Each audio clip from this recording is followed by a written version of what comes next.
আসসালামু আলাইকুম ভিউয়ার্স, আপনাদেরকে এর আগে ওই গাভিটি দেখাইছি। গাভিটি আজকে বাচ্চা দিল, যে বকনা বাচ্চা দিল। অনেক ভালো মানের একটি বাচ্চা হয়েছে। দেখেন, বাচ্চা দেওয়ার পর তার উলান পালান দেখেন, আল্লাহ রহমত। যে গাভি দেখেন, একদম সুস্থ সবলভাবে বাচ্চা দিয়েছে।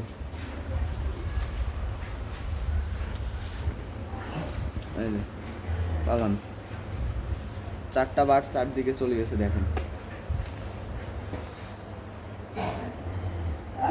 বাচ্চা দেওয়ার মাত্র 10 মিনিট হইল। 10 মিনিট হয় নাই, হবে মাত্র। এই যে বাচ্চা,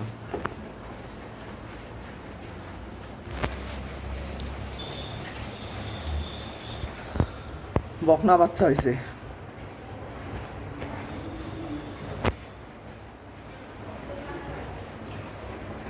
গাভী বাচ্চা একদম সুস্থ সবল আছে আল্লাহর রহমতে।